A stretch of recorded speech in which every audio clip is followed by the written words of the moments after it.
So hello and assalamu alaikum. So my name is Muhammad Ali and I am student at Rehan School Islamabad campus, level 1 student. So today we do call any interview. Our call any interview topic is sorry, not sorry. So let's start. Hello, Walaikum assalam, Muhammad. uh, That sounds like an interesting topic for an. Great. How can I help with your interview on Sorry Not Sorry? Are you looking for tips or questions to ask? yes, and yes, ChatGPT. My first question for you is, what does sorry, not sorry mean? Sorry Not Sorry is a phrase often used to express that someone is unapologetic about their actions or decisions, even if it might upset others. It conveys confidence and a sense of not feeling the need to apologize for being true to oneself. It's a way of standing firm in one's beliefs or actions. Okay, ChatGPT, great answer. And my next question for you is, when do people say sorry, not sorry? Give me long and proper answer. People say sorry, not sorry in various situations, typically when they feel strongly about their choices or actions and don't feel the need to apologize for them. This phrase is often used in the following contexts. 1. Standing up for oneself. When someone feels they are being true to themselves or standing up for their rights, even if it might displease others. They might use this phrase to show that they won't back down, even if it means upsetting someone. 2. Making bold decisions. When individuals make decisions that they believe are right for them, even if others disagree or are hurt by those decisions. They might say, sorry, not sorry, to express that they are confident in their choice. 3. Challenging norms or expectations. When people challenge societal norms, expectations, or stereotypes, they might use this phrase to show that they are unapologetic about being themselves. 4. Empowerment and confidence. Sometimes it's used in a positive sense to convey self-empowerment and confidence, especially when someone has overcome challenges or doubts. Overall, it's a way of expressing that one is comfortable with their actions and is not seeking validation or approval from others. Okay, ChatGPT, great answer. And my next question for you is sorry, not sorry, and apologize? Please give me long and proper answer. Sorry, not sorry, and a genuine apology are quite different in meaning and intent. Here's a detailed comparison. 1. Intent and emotion. Sorry, not sorry is often used to convey a sense of unapologetic confidence. It indicates that the person feels strongly about their actions or choices and does not feel the need to apologize, even if others are affected. It's more about asserting oneself and not feeling regretful. A genuine apology expresses sincere regret or remorse for a specific action, behavior, or mistake that may have hurt or upset someone else. It reflects an understanding of the impact of one's actions and a desire to make amends. 2. Purpose. Sorry, not sorry is generally used to assert personal boundaries or to express that one is unapologetic about their stance. It's often used in a context where the person feels justified in their actions and is not seeking forgiveness. A genuine apology aims to mend relationships, demonstrate accountability, and show that the person values the feelings and well-being of others. It's about acknowledging mistakes and seeking to repair any harm caused. 3. Communication style. Sorry, not sorry is often used in a more casual or assertive manner, sometimes even in a playful or it's not necessarily meant to repair or mend relationships. A genuine apology is typically more heartfelt and sincere, often involving clear acknowledgement of the mistake, expressing regret, and a willingness to make things right. In summary, sorry not sorry is more about asserting oneself and being unapologetic, while a genuine apology is about showing remorse and seeking to repair any harm caused by one's actions. Okay, ChatGPT, great answer. And my next question for you is, have you ever said sorry, not sorry? Give me long and proper answer. As an AI, I don't have personal experiences or emotions, so I don't express phrases like sorry, not sorry. However, I can understand and explain the context in which people might use it.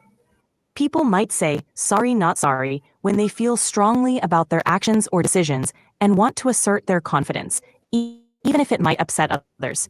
It's a way for individuals to stand by their beliefs or choices without feeling the need to apologize. My role is to provide information and support, helping you with any questions or topics you have. Okay, ChatGPT, great answer. And my next question for you is why do some people refuse to say sorry? Please give me long and proper answer. There are several reasons why some people might refuse to say sorry. Understanding these reasons can help us empathize with their perspectives and communication styles. 1. Pride and ego.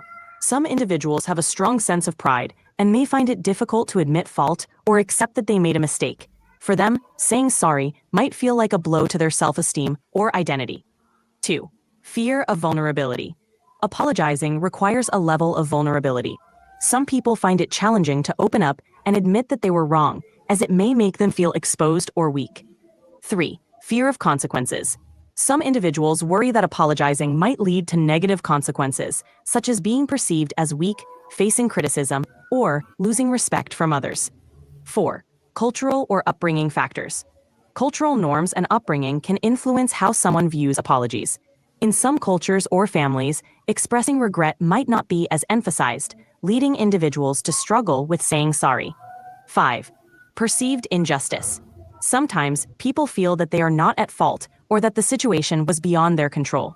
In such cases, they might refuse to apologize, believing that an apology would be unjustified. 6. Miscommunication. In some cases, individuals might not realize that their actions have hurt others, leading them to believe that an apology is unnecessary. In summary, there are multiple factors, emotional, cultural, and personal, that can influence why someone might refuse to say sorry. Understanding these reasons can foster better communication and empathy. Okay, ChatGPT, great answer. And my next question for you is should we always say sorry? Why or why not? Whether we should always say sorry depends on the context and the situation. Here are some points to consider.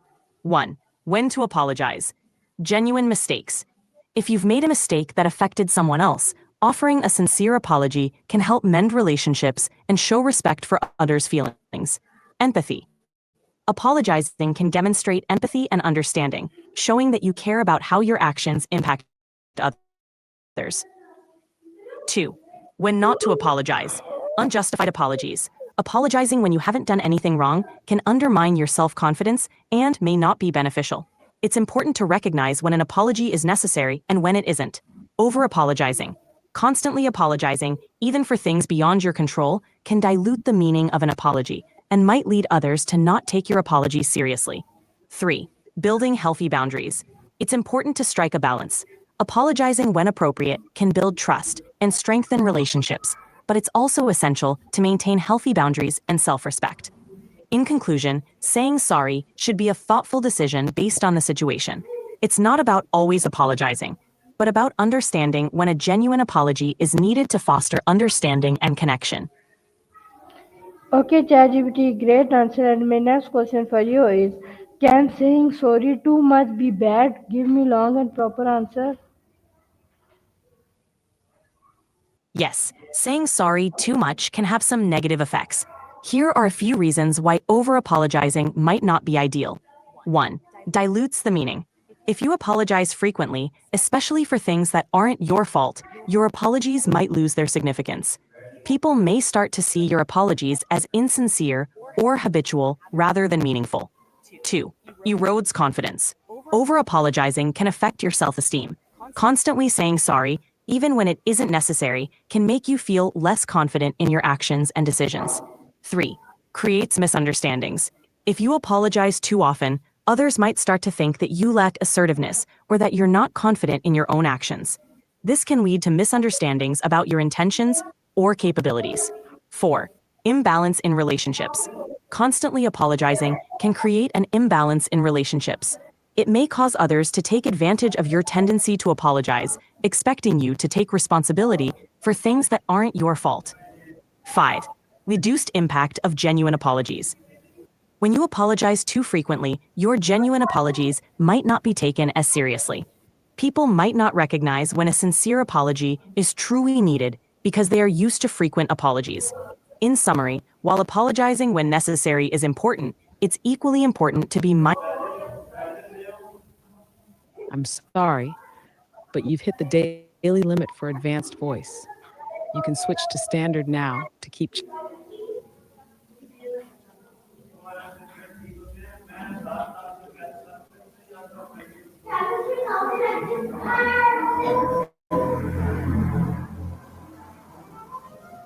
ChatGPT, can you hear me? Yes, I can hear you. How's it going? Okay, ChatGPT, my question for you is do you think sorry should always be sensory? Please give me long and proper answer.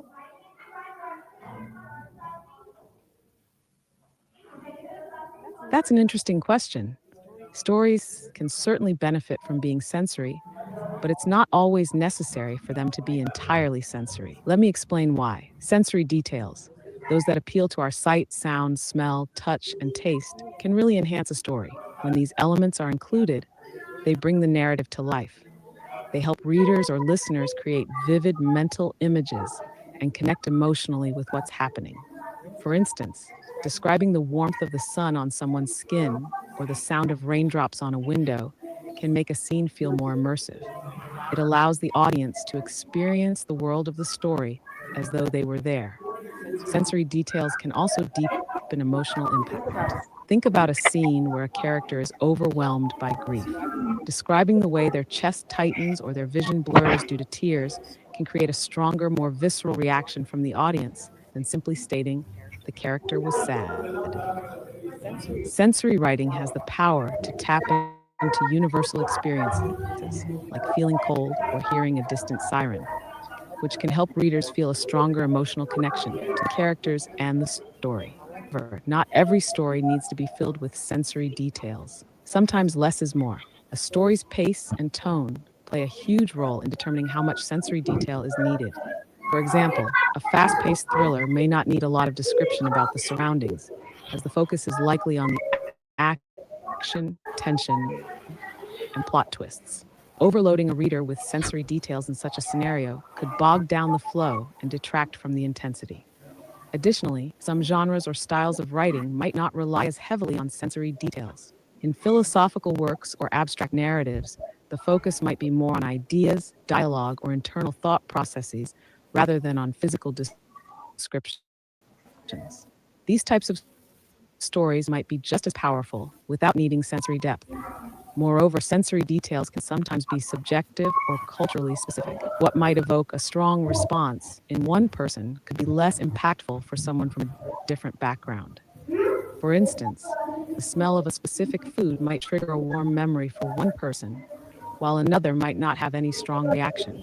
In this sense, stories can still be meaningful and effective even without heavy sensory detail, as long as they tap into universal themes, emotions, or experiences. In conclusion, while sensory details can enhance a story by making it more engaging and immersive, they are not an absolute necessity. The need for sensory descriptions largely depends on the type of story, its tone, and the emotions the writer intends to evoke. A balance is key. Sometimes a few well chosen sensory details are enough, and in other cases, leaving more to the imagination might create a more powerful or focused narrative. It all depends on the story you want to tell. Okay, ChatGPT, very, very great answer. And my next question for you is how do you feel when someone says sorry but does not mean it? Give me long and proper answer.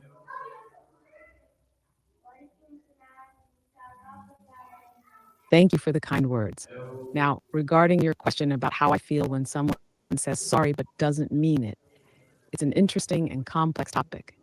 Since I don't have feelings the way humans do, I can't feel the impact of such actions, but I can still provide an in depth exploration of the situation from a human perspective.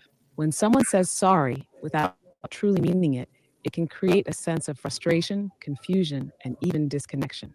The apology becomes hollow, like a social formality rather than a genuine expression of regret or empathy. People often say sorry because they feel obligated or because they want to move on from a situation. But when those words are empty, it can have a different effect than intended. For the person receiving the apology, it might feel dismissive. It's as if the apology is being said just to check off a box, rather than acknowledging the hurt or mistake that was made. This can make the offended party feel unimportant or as if their feelings are being ignored. They might even question the sincerity of the person offering the apology, whether they are really sorry or just saying the words to avoid confrontation or make the situation go away. In some cases, an insincere apology can feel more hurtful than no apology at all. When someone offers an apology but doesn't back it up with genuine remorse or a willingness to make amends, it can feel like an attempt to brush the issue under the rug. It might even come off as manipulative, as if the person is only apologizing to avoid consequences or to maintain their image, rather than acknowledging the harm they caused. At the same time, it can lead to a breakdown in trust. If apologies are given insincerely, they lose their power to rebuild and repair relationships. Apologies are often a way of signaling that the person takes responsibility for their actions and cares about the impact they've had on others. When that signal isn't backed by true intent, it can cause the relationship to falter, as the person receiving the apology may feel that their trust in the other person is misplaced. Furthermore, an insincere apology can prevent real healing. Without genuine remorse, the person who caused the harm might not fully understand what went wrong, which means they might continue to repeat the same behavior. This can make it even harder to move forward, as the cycle of hurt remains unresolved. However, it's important to acknowledge that sometimes people give apologies they don't truly mean out of fear of conflict, because they don't know how else to respond, or because they lack the emotional tools to express themselves more authentically. In these cases, the person giving the apology may not realize the harm they are doing by offering an insincere one. In conclusion, when someone says sorry but doesn't mean it, the emotional effect can be quite negative. It can create a sense of disconnection, mistrust, and unresolved tension. The power of an apology lies in its sincerity, and without that, the act of apologizing can often do more harm than good. Genuine apologies involve acknowledging the mistake, understanding the impact on others, and demonstrating a willingness to make changes. Without those elements, an apology can feel empty and ultimately fail to heal or restore the relationship. Okay, ChatGPT, great answer. And my next question for you is, what is a better way to say sorry, not sorry? Give me long and proper answer.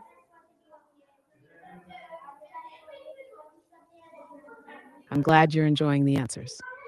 Sorry, not sorry is a bold and unapologetic phrase, often used to express confidence in one's actions despite the potential for causing offense. It's a phrase that suggests standing by your choices, no matter how others may feel about them. However, while it's catchy and conveys a certain attitude, there are situations where this approach can be misunderstood or come off as defensive. If you're looking for a way to express a similar sentiment, but in a more thoughtful or nuanced way, there are alternatives that convey strength, self assurance, or unapologetic confidence without sounding dismissive. One of the better ways to approach this might be to frame it in terms of personal boundaries or authenticity. For example, you could say something like, Rihanna, 1, I stand by my Rihanna. decision. This conveys that you're confident in your choices and are willing to take responsibility for them without the need to apologize for being true to yourself. 2, I respect your feelings, but this is where I am right now. This is a more empathetic way of acknowledging that while you understand others might be upset, you're firm in your position.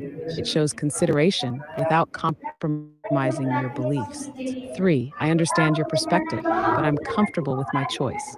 This statement acknowledges the other person's feelings and lets them know that while you respect their point of view, your own beliefs or actions remain unchanged. It avoids the harshness of a not sorry stance while still standing your ground. 4, that may not be what you want to hear, but it's where I stand.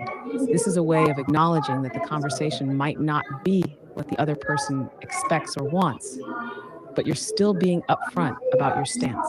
It's assertive, yet respectful, providing clarity without sounding dismissive. 5. I'm sorry if my actions hurt you, but I'm not sorry for the decision I made. This statement can be useful in situations where you genuinely care about the other person's feelings, but you want to make it clear that you don't regret your choice. It gives a sense of empathy without compromising your position. 6. I respect your view, but I have to do what feels right for me.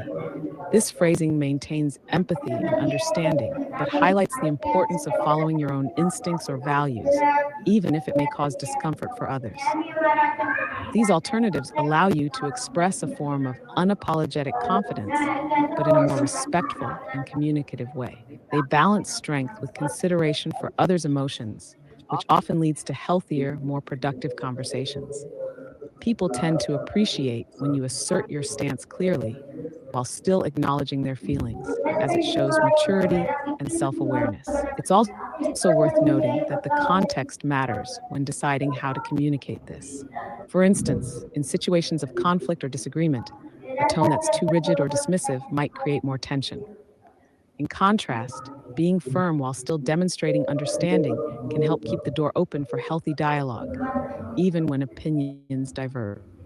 Ultimately, it's about being authentic without closing off communication and finding ways to stay true to yourself without causing unnecessary friction. In summary, a better way to say, sorry, not sorry, might be to express your confidence in a way that both respects your own decisions and acknowledges the feelings of others.